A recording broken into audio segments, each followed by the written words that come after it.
Welcome to Say It, I Dare You, the podcast where we pull apart the personal meanings of taboo and hard to say words with really lovely guests and a little bit of gentle peer pressure. My name is Quinn, and today's word is immigrant. The word immigrant, by definition, means someone who comes to live permanently in a foreign country. In a perfect world, this should not be an episode topic. It shouldn't be something that people find uncomfortable to talk about, but unfortunately, the word immigrant, it sometimes has negative associations due to politicization. So although it might be a tough conversation, this does feel like a good platform for us to be chatting about it. Today, I am joined by Tanushree Prasad, an immigrant who moved from India to Canada in 2021, and just like a genuinely good egg all around. So Tanu, hi, thank you for being here. Thank you so much for inviting me. I'm so excited for this. Yeah, me too. Tanu moved to Canada as an international student where she completed her Bachelor's of Commerce in Finance and a postgraduate degree in Business Management. She now works for a nonprofit as a digital marketing and engagement specialist and has been an incredible catalyst in my life for open conversations about the immigrant experience. I'm just really thankful for her insight into the feelings that this word evokes for someone who chose Canada to immigrate to, and to discuss how this word feels for truly the people that it means the most to. So, Tanu, why don't we start by you sharing a little bit more about your experience with immigrating into Canada and why the word immigrant is important to you? Perfect. Well, first of all, thank you so much for having me here. I'm course. so excited to be talking about this. If anybody knows me personally, they would know how passionate I am about this word in general, about just creating that awareness around the word, because I feel like even though Canada is a country that is very, very welcoming and there's a lot of immigrants that you find here, there's just not enough knowledge about how the experience is for somebody who comes into this country and sort of integrates themselves into the community. Well, my immigration journey was quite a ride.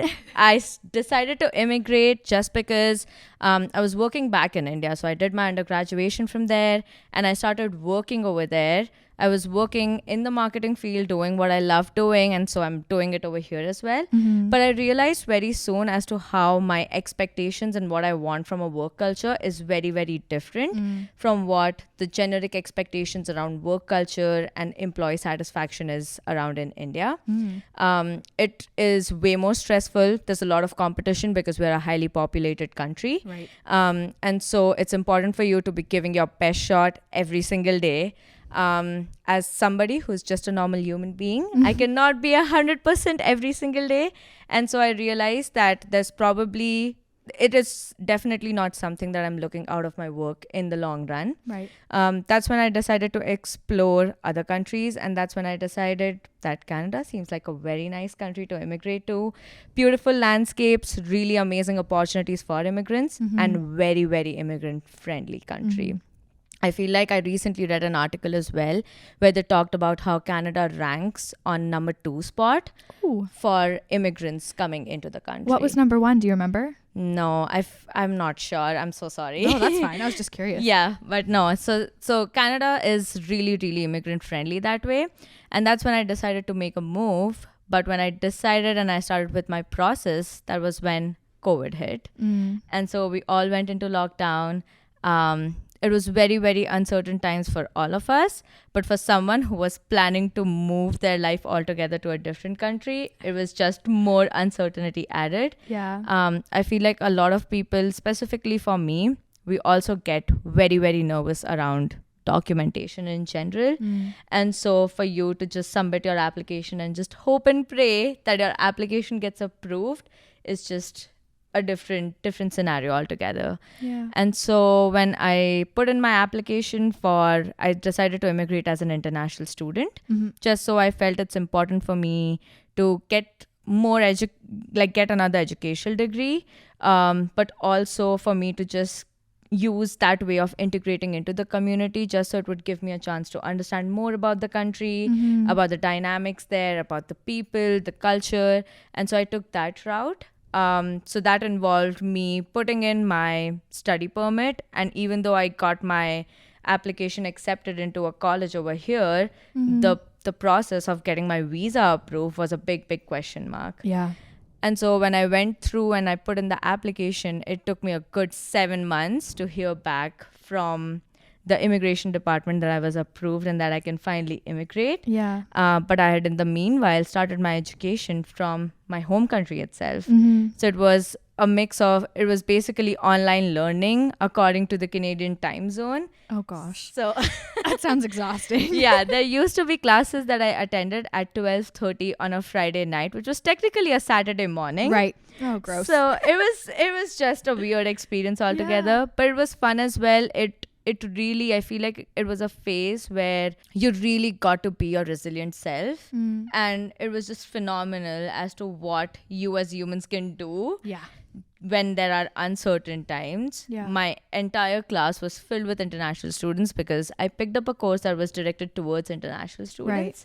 There's a lot of implication when it comes to you getting a work permit. It depends on the study, Yeah. on the time period of your studies. And so it's usually recommended for you to do 2-year courses. And so I just took the safer route because as an immigrant, you're always scared of documentation and when you're going to be deported out of a country. And so I just took the safer route of doing a 2-year course that would give me a 3-year work permit, Yeah. which gives me enough time for me to sort out my permanent residency. So my whole class was filled with international students. There were students who logged in from Cameroon, from Nigeria, from Israel. So there were a lot of different people all together. And so it was just amazing to see how there were so many different people Yeah. coming into and being so resilient and so strong about the whole situation. Yeah. I feel like meeting you and becoming your friend over the past couple of years, it's really opened my eyes to a lot of the ignorance I had around the immigration experience into Canada. Even just, learning about how when your niece was born, you couldn't meet her for a long time. And I remember my heart just shattering every time we talked about it and shared photos and all these things. Yeah.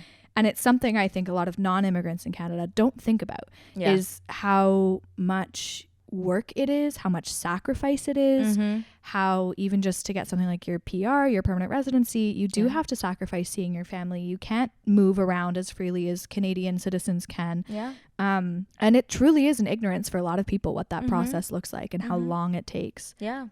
Yeah, no, I completely agree with that. It was actually very surprising for me when I first came to the country and I realized that there are so many people who know that you're an immigrant, but they are not really aware of the journey that you take to get in the country, to establish yourself, to get to a position where you feel like you have enough money that you can save and you can live a good life. Yeah. And then to get through that whole route of being a permanent resident. Yeah. So it is, but then again, like I would say that I'm not sure what the immigration laws are for immigrating into my country. Right. So I also, to a certain extent, understand that. I feel like there just needs to be more conversations around it. I agree. Yeah. And so here we are. So when it comes to the word immigrant, why does that resonate with you? Why is that word in and of itself important to you? I feel like till the time you don't get to, so there's phases for you to immigrate into the country, and I feel like till the time you don't get to a phase where you have that Canadian passport in your hand, I feel like you still just don't resonate yourself with, or sort of to the fact of being a Canadian or living in this country. Right. It feels impermanent. It feels impermanent because there's so much uncertainty. One day you're in the country, the next day you're probably getting an email and you're thrown out of this country. So you never know till you don't. So scary. Exactly. Very, very scary. And a lot of uncertainty for quite a long period of time. Yeah. This is easily a 10-year thing that you're signing up for when you decide to immigrate into a country because you don't know what lies ahead of you. Yeah. I also feel that no matter what you do, it's never going to be similar to what your country is like. It's a long time for you to spend in a country. I immigrated when I was 23 and so 24, sorry. And so there's still that 23 years of my life that I spent growing up, living with my family, making my friends over there. Yeah. And so it's never going to be same because English is still my second language. And so I'm way more fluent when I'm speaking to everybody in Hindi. I can be my original self when I feel like when I'm around Indians. I don't have to think when I'm speaking in a different language. Yeah. My country still has the closest of my people. I still get to celebrate my festivals over there with as much joy as my neighbor is celebrating it with. Yeah. And I feel like even though the word resonates with me the most, because even though you would live in this country and even though there would be a phase where you would get that sort of permanence or permanency or the feeling of permanency in your life, if I don't even know if that's a word or not, but it is. And it's a feeling okay. for sure. Okay, yeah. But then you would still, there would still be that missing part of you, missing your home, missing your family, missing your cultural roots, missing just speaking to everybody in Hindi and them just understanding you automatically. So yeah. It sounds hard. Like the moment you said to celebrate my holidays with as much joy as my neighbor gave me actual goosebumps, because it truly is about who you surround yourself with. And I can imagine it can be a little isolating. Thankfully, like, I know you've found a lot of your people here and a lot of not just other people who've immigrated from India, but also other international students who know your struggle, and hopefully some Canadians who have the sympathy and the empathy and have made you feel welcome. But it's still, you're fully detached. I mean, some people struggle to like move out of their parents' house into an apartment down the road. So I'd say you're doing great. No, I completely agree with that. I feel like with Canada in general, Canadians, and the fact that we have so much immigrant population in general, I feel like they're so accepting. There's just so many ways and avenues for you to still celebrate something with your family, with your family over here, of course, with your friends, everyone. But I have a lot of friends who live in other countries, and I hear their struggles. It's insane. They won't even find one grocery store that's near them that would give them the products that they would need to cook the food that they want. Right. Let alone finding people who are the same culture or celebrating the festivals that way. They would just celebrate it at their homes in their little corners and try to make the most out of it. So I feel like I still am very, very privileged in the sense that I get to have those community festivals and I get to have those friends, or I find those friends who I can celebrate the festivals with. Yeah. It really makes me recognize like my privilege of it's kind of this like running joke or like stupid saying that I say that I'm a slut for Christmas because I really love Christmas, but I get to celebrate that with everyone and their mother around me. Like, and I don't have to do it in my own corner by myself. Yeah. And I can't imagine those things that are so near and dear to your heart struggling to find someone to celebrate it with. Yeah. Also, Tanu has been the absolute goat for introducing me to Indian, not only restaurants, but grocery stores in her hometown, which is also where my parents live. So I'm around all the time. And it was just so nice to always be like, what are your favorite snacks? Like, can I write these down? The perks. Oh, hey, this is just a quick little podcast pause to say thank you to our sponsor for this episode, Joni. Joni is all about 21st century period care. They ditch the stigma and the chemicals on their mission to make sustainable accessible with their organic, chemical-free period care products. I could spend an entire episode talking about the quality of their products, but that is not the only part of what makes Joni a company worthy of cheerleading. They are truly a value-driven brand. They are different on purpose, unapologetically inclusive, and radically transparent. Joni is actively fighting barriers to period equity by destigmatizing the conversation, which is our whole gig here on this podcast, challenging the status quo, and talking about menstruation and the issues that are still faced surrounding equity. This includes an entire arm of their company dedicated to getting free period care products into public spaces, and not the awful cardboard ones either.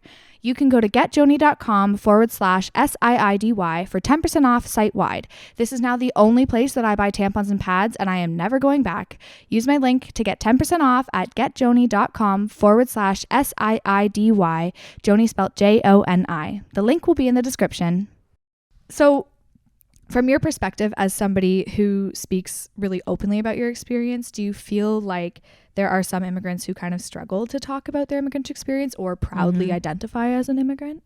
Yeah, I would say definitely there are people. And this is not just coming from like when I say everyone struggles with it, it's I've seen this with people who are immigrating from other countries as well. I feel like the reason why is because a lot of people, I don't know if this is just me, but from what I've observed, a lot of people feel very strongly about their country. And they also feel that even though they left their countries in the pursuit of better opportunities, there's still a part that battles within you where your patriotism towards your country doesn't really fade off. Right. And so even though you recognize the downfall, or not even the downfalls, but the disadvantages of a certain country, you also acknowledge the advantages that come with it. Yeah. And so I feel to a certain extent, you also feel like you're representing your country when you're in a different country.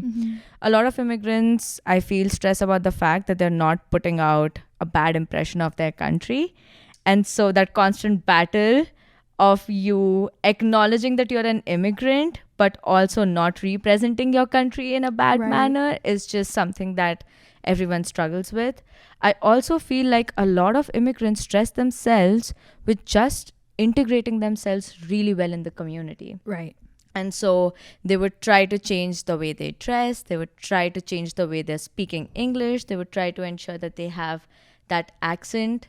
They would fear that people would not understand the language that they're speaking in. And so I feel people struggle with it in the sense that they're struggling with it just mentally and internally, but they don't really let that avenue come out in front of everyone because they're just trying to integrate themselves in the community. And they just have the fear of being left out, because what if somebody doesn't recognize them because of their clothes, or they don't really resonate with the food that they're bringing or eating, or the kind of festivals that they're celebrating. And so there's always that constant battle of you not, even though you want to embrace your true self, are you actually really doing that when you're living in another country? And so I feel that's the reason why a lot of them are struggling and sort of pulling themselves apart and figuring out how much do they want to embrace themselves in front of other Canadians. Right. And how much do they want to incorporate or look like they're integrated in the community. Right. Yeah, I mean, Canada's long and treacherous history with like our Indigenous peoples, it has been part of our history to expect assimilation from people who are not European, frankly. And it's unfortunate, but there are obviously still ties of that in everyday life. And it sucks. It just sucks, like to think that you can't bring your beautiful clothes or your good food, you know what I mean? And there is a lack of acceptance. We've also talked about, just between the two of us, like how it was for you to get a job and kind of your career search here, and how there has to be, you know, you said some applications said you need X amount of years of Canadian experience, and it's all part of that air of assimilation and having to be like a Canadian, which like what is that? Canada's so multicultural. That must have been hard. Tell me more about that kind of hiring experience for you, because I know we've talked a lot about that, you and I. Oh yeah, of course. So hiring in general, I feel like hiring in general is such a hot topic right now, because everyone is just struggling and finding a good opportunity for themselves. With immigrants, it's just with immigrants or with newcomers in general, it just becomes way more difficult. I mean, I'm sure you would have witnessed sitting in an Uber, talking to the person who is driving your car, and knowing that they come from some other country and they were a doctor there or an engineer there, and they're driving a car over here just because they couldn't find a job, which is just disheartening. It is sad. There's innumerable articles that I read every day about how the country is struggling with not having enough doctors in hospitals. It's not that we don't have them. It's just that they're not given the right opportunity that they need to help out the country. And it's not that they won't help out. They, more than anything or anybody else, they understand the importance of being in this country, of the opportunity that it gives them, the amount of money that they earn over here. And I feel a lot of immigrants would never say no to that kind of an opportunity. But it becomes a struggle because you come to the country, but you probably don't have a Canadian experience, or I feel like a lot of employers fear the fact that they will have to go through a journey to train that employee to also learn the culture and the Yes. work culture that comes with it. And the way you would address something, or there's that language barrier. I'm sure when we were working, so fun fact, Quinn and I have worked together. Yep, that's how we know each other. That's how we know each other. And I remember there were a lot of times when I would address something, or there would be a meeting and there's a slang that is used that is very colloquial to Canadians, but I have absolutely zero idea of what are they talking about. But I just was She would just blessed with- slack me in the back end Yeah. of a meeting, be like, what did they just say? So I was luckily blessed with kind enough people to just take a moment to address the fact that you would take time to understand those acronyms, those slangs, those colloquial words, and you would pick those up. But I feel a lot of employers fear that they'll have to go through this journey, and that is what stops them from hiring those people. Yeah. For As if me, we don't all have the same like human experience and empathy and exactly. understanding. Exactly. Like I feel like when I listen to our next generation and the Gen Z talking in their slang, I don't know half of it. No, me neither. Honestly, but if you watch RuPaul's Drag Race, you'll understand Oh, yeah. at least 50% Yeah. of it. Yeah, it's all from there. Yeah. So I mean, there's that. It was a struggle for sure. Mm-hmm. The fact that you would see a country that is so immigrant friendly asking for X amount of Canadian experience is disheartening. The fact that and I know a lot of my friends who have 10 years of experience back in their home countries were leading teams at a very high position and are starting from entry level jobs here just because they cannot just get into a manager position or a higher up position is disheartening to see, because it's not that they're not capable. The fact that they decided to literally shift and move countries just shows how resilient they are, I was gonna say how adaptable they are to things. yeah, So, that alone is a check mark on the hiring box of character judgment and how somebody's capable Exactly. of adapting and changing and Exactly. moving and So, pivoting. yeah, exactly. And so the fact that employers think this way just breaks my heart, because the fact that you decided to take that move just should be enough credibility for you to show that this person is highly adaptable, can adapt to any situation, is willing to learn, redevelop themselves Yeah. to adapt themselves and integrate themselves into this work culture and work market. So Yeah. Do you feel like there's certain like settings or surroundings that you've been in that change your comfort level with speaking openly about your immigrant status and experience? I feel like for me, luckily, I've been very, very blessed with the work environment that I'm at. But I do hear my friends, and I feel a lot of them struggle with being themselves at their workplace, just because they fear there's that fear of judgment. There's also the fear of not being accepted by your teammates, sadly. And so they would try to hide it. They would try to say things that they feel like would please the other people on their team. And I feel like it also depends a lot on the kind of environment that Canadians are creating for an immigrant. I always felt that whenever I've luckily always been surrounded by Canadians who have always encouraged an environment of sharing and have always approached conversation with the thought of, oh, I want to learn more about this, and that's why I'm asking you this question. Yeah. The amount of times I asked Tanu how she made her lunch because it smelled so good at work.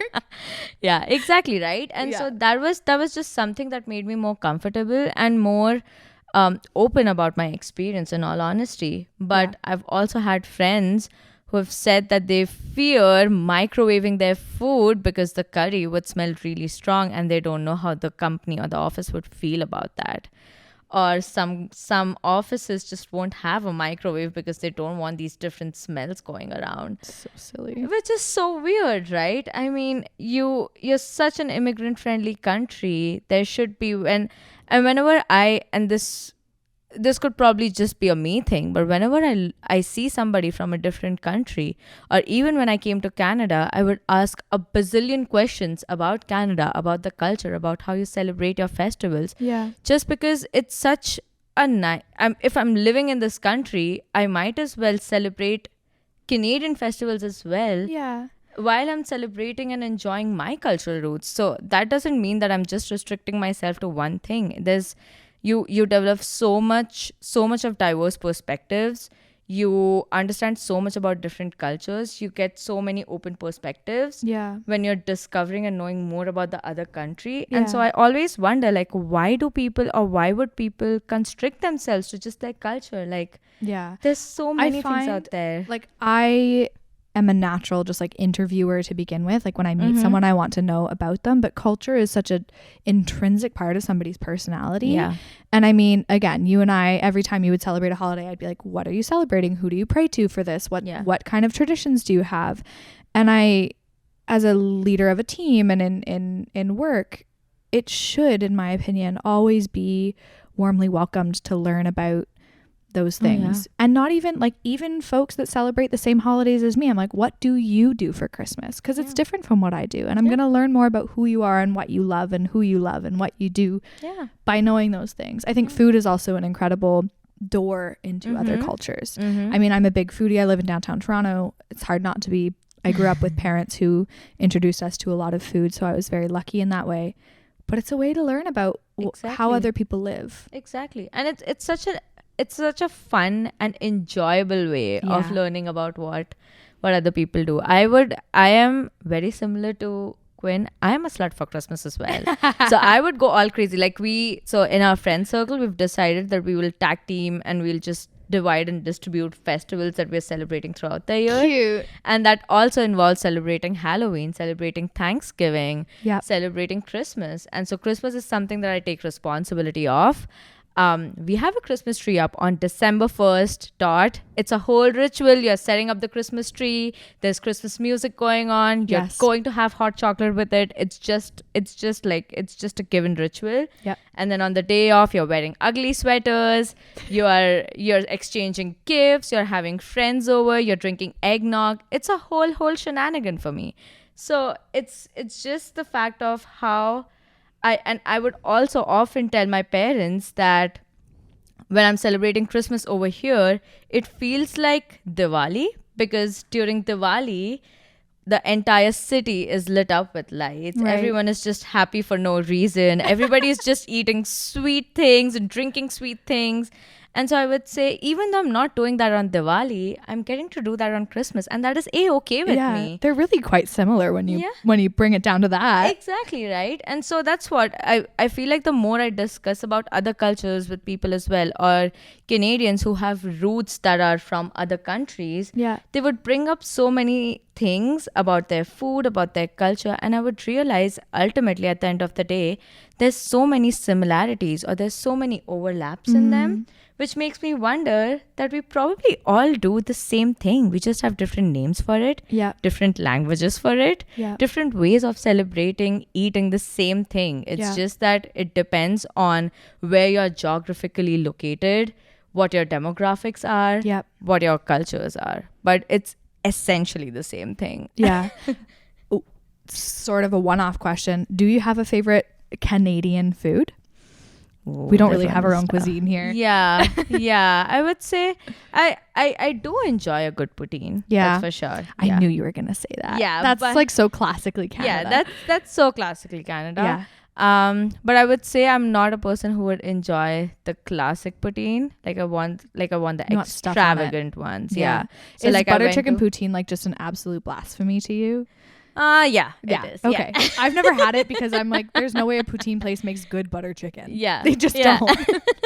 So I went to Montreal for my birthday trip this year. It was a solo birthday trip that I took, which was really exciting. Very exhilarating experience. And I had a poutine at this really popular place there. The Poutineery? No, I don't remember what it was. I don't remember the name of it.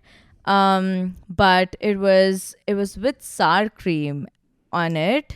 Yes. And it was so good. Yeah. It was probably the best poutine that I've ever had. I love that for you. Yeah. So I'm all about the fusion poutine options that they have. But yeah, I'm not vibing with the butter chicken. No. I'm sorry. Indian food just doesn't go with like gravy and cheese in that way, you know? No. I feel like also taking it back to kind of like speaking about the word immigrant and being open about it. from a non-immigrant perspective, I really I thought this through before this podcast, and I feel like oftentimes speaking about it has to do with not understanding somebody's political views and being like, okay, like if I'm talking about immigration as somebody who is a non-immigrant in Canada, somebody might have something nasty to say, and do I want to hear it? Do I want to have that fight today? The answer will always be yes if somebody brings it to my door. However, I can imagine that the weight of that is 10 times more for you as someone who, that is you that people are speaking poorly about. Like, does that affect how you approach these conversations sometimes? Yeah, I would say yes, a lot of times. I would say also the fact that when you're immigrating into a new country, you also are trying to still learn about what this country brings to you, right? And so a lot of times, like for the longest time, I had no idea that Canada has such a huge history with indigenous peoples. It was just something that was brought to me when I literally started working. That's pretty much it. And so for us to also go on that journey of being aware and sort of learning and taking that initiative to learn is just a different ball game altogether. So yeah, those conversations do get hard. I've luckily been blessed by people who weren't. I've hardly had any kind of experiences around racism or discrimination, but I do have friends who work in customer service and they go through that. And the fact that like it's the funniest things that people would say. Yeah, they would say, "Oh, if you want, I can talk to you in Hindu," and I'm like, "Wait, Hindu is not even a language; it's Hindi." Yeah. So close. Like, I appreciate your effort in discriminating or being racist, but at least be racist the right way. Like, come on. So, I mean, it's appalling, the kind of things that people would say. It's also a little bit funny.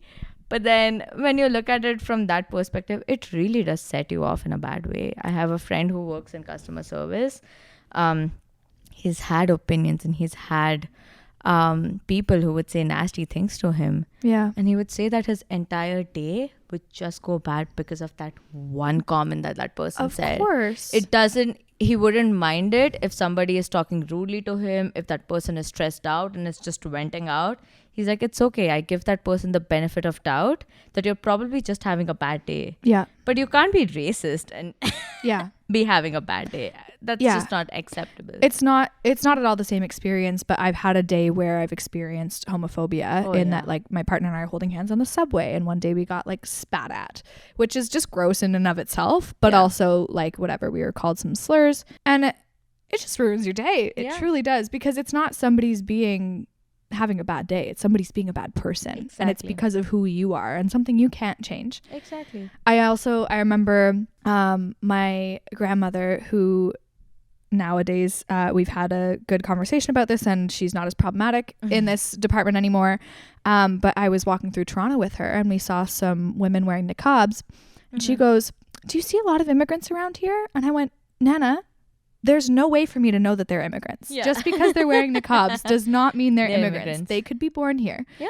Their whole families could be born here for years." Oh, yeah. And she was like, "Oh, that's a really good point." I'm like, do you just assume that somebody wearing a hijab or somebody who looks visibly Indian, somebody who's wearing this beautiful dress that you're wearing today, does she look at you and is like, "You're an immigrant"? Like, okay, if your daughter is born here and wears that same dress, she's a Canadian citizen, right? Yeah. And there's so many people like that. Yes. In Canada, there's so many of them who have just, their parents probably or their grandparents immigrated, and they are the second or the third generation who is living here. Yeah. And so they're born and brought up as Canadians. It's just that they look a little bit different. If you speak to them, they probably are multilingual, which is always a good thing. Yeah. I don't see a harm in that. There's none. They probably celebrate way more cultures and appreciate them all.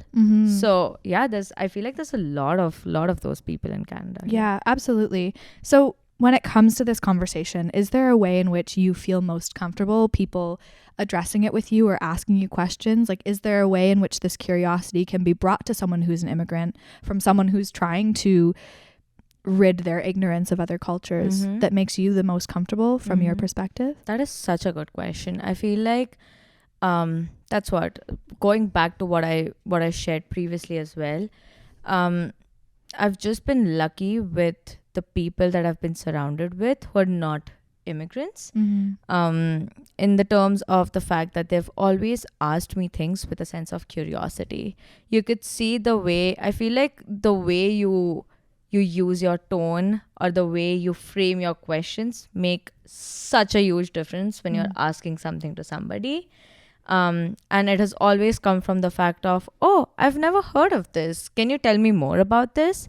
And that would just create an environment of, I know they're not going to judge what I'm going to say. They're just curious and they want to learn more. I've also had people who have automatically made an assumption or have used or have mentioned about their limited knowledge about a thing and have associated that, and that has really closed me off. I remember being at a networking event somewhere, and there was this person who talked about Karachi and India.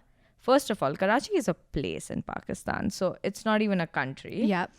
Pakistan is the country. But they mentioned Karachi and India, and they said, oh yeah, these are two same things, right? And I was like, no, you need to pull your map out. I'm sorry. Yeah. And then go on with your conversation. The point is, it's not about you comparing two things. It's about you demeaning the fact that you're saying that these are two things. Pakistan has its own culture, its own languages, its own food, and all of it is beautiful. India has its own as well. The fact that they are neighboring countries cannot mean that they're the exact same thing. Yeah. And so in recognizing that, I feel like when you start conversations with this kind of an assumption, it just makes it difficult for an immigrant to share about or talk about their experiences, because a lot of them just want to stay quiet and don't want to fear or don't want to get into a debate with somebody who's a Canadian, because there's always that fear of, what if it escalates? What if it turns into a big issue? What if this person goes to the police? I mean, whenever you are looking back at all of these things, the reason why immigrants are so scared about laws, about rules, about regulations here, it just stems down to the fact that you can be immediately deported out of this country. And so that's why a lot of them would just not engage in these conversations that might be difficult to talk about, because they fear about the repercussions that might come with it. And they would say, it's okay, I know what the difference is, or I know how this is not relevant to me. Yeah. And I can brush that thought away, but that also just makes you more angry and makes you upset about things. And you can't be your original self, because you think, even though it's important to bring that up, you would refrain from bringing it up because of the repercussions that might be involved. And it's a brave conversation to have, to be the one to educate someone in that way. And it's also not your job to do that, right? Yeah. It's frustrating that ignorance, it's also like bold of, you know, a country / province in Ontario where, like, if somebody says they're from Toronto but they actually live in Mississauga, people will have their heads. They're like, that's not Toronto, you can't get on it by the subway, it's not Toronto. So, like, understand the difference. It's frustrating, I can imagine. We're almost at time, so I'll wrap this up a little bit. I do want to just reiterate kind of what I said at the beginning, where, like, in a perfect world, you and I would not be, like, sitting down talking about why the word immigrant makes people uncomfortable. But I'm really thankful for the opportunity for us to do this and to chat with someone who's, like, so introspective and so open about all kinds of conversation. I think you have really opened my eyes, and I've been a part of your community in work life and been there for conversations that I've seen you have, those brave conversations that are not your responsibility but that you take on. And I'm confident that those small actions do a lot for other people in your position in our country as well. And I hope you know that your conversations and talking about it are really impactful, not only for other newcomers but also for Canadians who have the privilege of knowing you and learning about you and your culture. All that being said, Tanu, where can people find you on the interweb if you want them to follow you? Okay, so you can find me, I would say I'm most accessible on Instagram. My Instagram handle is tanushree.prasad1. That is TANUSHREE Prasad1. Or you can just send me a request on LinkedIn. I'm a nerd that way. I love hanging out on LinkedIn. So you can just search my name. It's Tanushree Prasad. Perfect. I'll also add it in the description of this video. So if anyone wants to find her, they're welcome to go follow her. You can also please follow this podcast on all listening devices. Subscribe if you're watching on YouTube. Download it and leave a review if you can. It does wonders for us in rankings. Please also follow us on Instagram and TikTok. It's at Say It I Dare You Pod, or you can follow me on Instagram at Quinn Palmer. And if you would like to be featured on an episode, or you have a word that you think would be a good feature or a guest suggestion, hit me up on any of those socials. We can get chatting. Thank you so much for listening. Thank you, Tanu, for being here. Thank you so much for having me. This was wonderful. Yeah, I loved it. And I will see you next week.